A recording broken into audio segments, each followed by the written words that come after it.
Hello friends, welcome to Dream Classes. मैं हूं आपका अपना राजदीप रघुवंशी।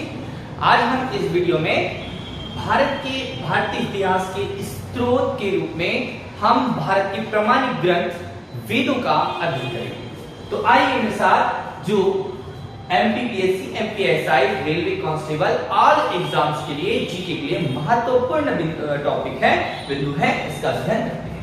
चलिए, तो सबसे पहले हम बात करते हैं वेदों की। जो वेद होते हैं, वेद की रचना यानी कि वेदों की रचना नहीं की गई है, वेदों का संकलन किया गया है। आप जानते हैं महर्षि कृष्णदेवराय जो है वेद व्यास, इन्होंने वेदों की रचना की, यानी कि जो वेदों का संकलन करता है, संकलन करता, उनका नाम है वेद व्यास। इनका पूरा नाम है आपका कृष्णदेवराय वेद व्यास। और इन्होंने वेदों की संख्या 4 बताई। वेद कितने हैं? 4 वेद हैं। वेदों की संकलन करता क्या है? कृष्णदेवराय, महर्षि कृष्णदेवराय वेद व्यास है। और वेदों की संख्या कितने हैं? 4 है। इन 4 वेदों को क्रमशः हम देखते हैं। पहला और प्राचीनतम वेद है ऋग्वेद, दूसरा जो वेद है यजुर्वेद, तीसरा इंपॉर्टेंट वेद है सामवेद, और चौथा महत्वपूर्ण वेद है अथर्ववेद। तो आपको ध्यान रखना है कि वेदों की संख्या 4 है और वेदों में पहला और प्राचीन प्राचीन वेद, प्रथम वेद, ठीक है, कौन सा है? आपका ऋग्वेद है।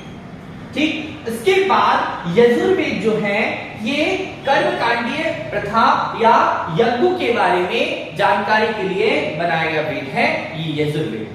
सामवेद महत्वपूर्ण है भारतीय संगीत, यज्ञ के बारे में, यजु का अर्थ होता है यज्ञ, तो यज्ञ के बारे में जानकारी हमें कहां से प्राप्त होती है?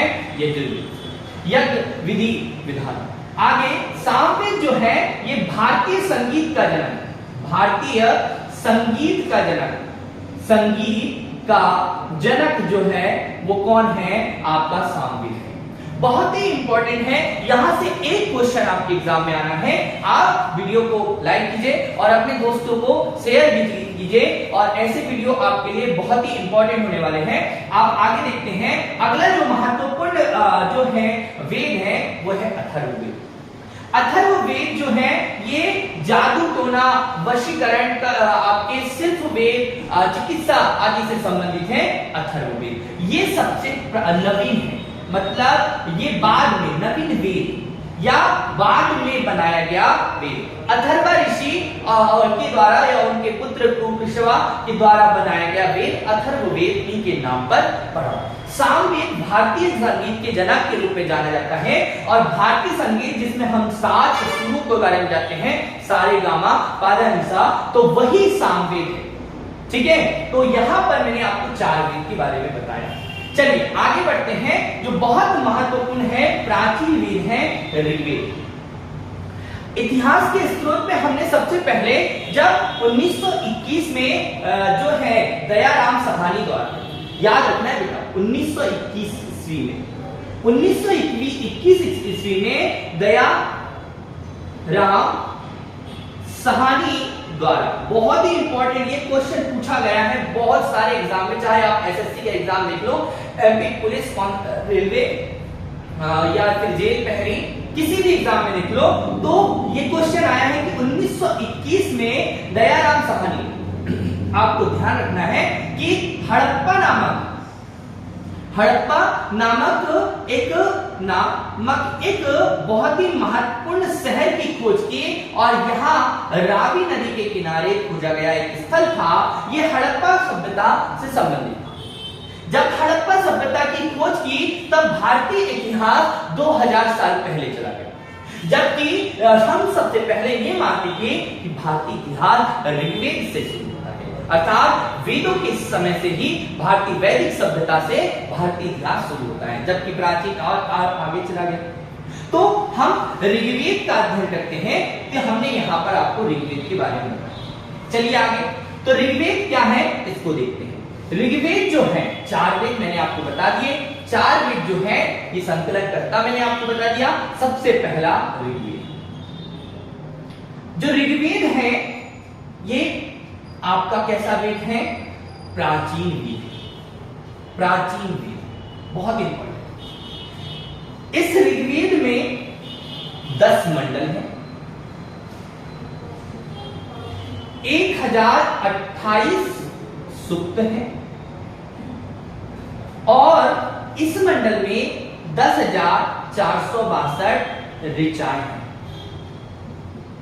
यानी कि ऋचाओं के क्रमबद्ध ज्ञान को ऋग्वेद कहा जाता है। बहुत ही सिंपल तरीके से आपको ध्यान रखना है कि ऋचाओं के क्रमबद्ध ज्ञान को क्या कहा जाता है? ऋग्वेद कहा जाता है। और इसके पाठकर्ता को क्या कहते हैं? होत्र कहते हैं। बहुत ही इंपॉर्टेंट है, क्वेश्चन पूछा जाएगा कि ऋग्वेद के पाठकर्ता को क्या कहा जाता है? तो ऋग्वेद के पाठकर्ता को होत्र कहा जाता है। ओके, तो आगे क्वेश्चन बढ़ते हैं कि इसमें 1028 सूक्त हैं और 10,462 ऋचा है।